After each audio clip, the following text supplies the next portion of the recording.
అమ్మా తల్లి, ఆనందంగా వచ్చావు తల్లి.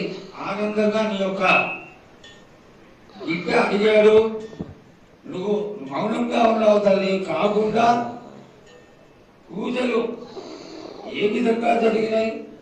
ఇదివరకు 2 రోజులు చేసుకుంటే దానివి, ఇప్పుడు 16 రోజులు చేసుకుంటున్నావు. పసికిల బాలాజీ అందరూ ఎలా ఉండాలని అడిగారు తల్లి. దానికి దయచేసి సమాధానం చెప్పు తల్లి. కోటి ప్రజలు నేను ఎదురు చూస్తున్నాను తల్లి. ఎందుకు చెప్పాలిరా బాలక్క? నేను సంతోషంగా వచ్చినాను అనుకుంటున్నా, క్రోధంతో వచ్చినా. నేను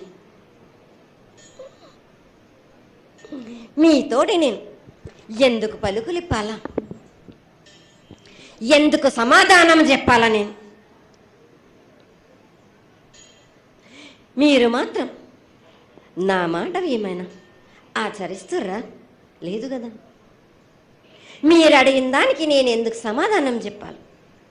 కాదు తల్లి, నువ్వు బుద్ధునికి ఎప్పుడు సలహాలు ఇవ్వడం, ఆశీర్వాదం ఇవ్వడం, ఏం తక్కువ చేస్తున్నావని తెలియజేయడమే నీ ధర్మం తల్లి.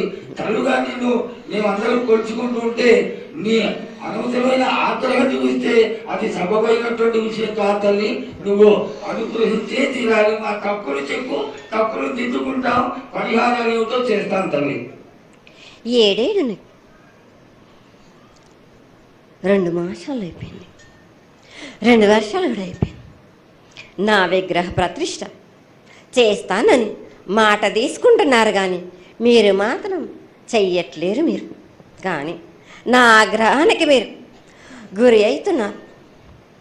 ఇప్పుడు మాత్రం నేను మీ మాట ప్రకారమే 7 ఏళ్ళు నేను సంతోషంగా ఆనందంగా సరిపెట్టుకుంటున్నాను. నా బాల బచ్చలందరినీ నేను ఏ ఆపద వచ్చినా నేను కాపాడుతున్నా. నేను ఏ ప్రమాదాలు వచ్చినా కానీ కాపాడుతున్నా. నేను మీరు మాత్రం నా మాటకు మాత్రం ఆచరించట్లేరు. మీరు అది మాత్రం మీరు నాకు ఆగ్రహానికి ఇస్తుంది. అమ్మా, ఆచరించకపోవడం అనేది ఏం లేదు తల్లి. ఎసురుబాటు లేక ప్రతిష్ట చేయలేకపోతున్నామే తప్ప చేయకూడదనేది ఇట్లా కాదు తల్లి. ఒకళ్ళు ఇద్దరు అడ్డుపుల్ల వేసినందువల్ల ప్రతిష్ట ఆగిపోయింది. ఎవరు అడ్డుపుల్ల వేసినా గాని తొలగించేదాన్ని నేను ఇంకా మాత్రం నేను ఊరుకోను. నేను ఎవరు అడ్డొచ్చినా నేను వాళ్ళను మాత్రం తీసుకుపోయేదే గాని వాళ్ళకు నేను చుక్కలు చూపిస్తాను. ఇంకా మాత్రం నేను మాత్రం ఊరుకోను బాలక్క.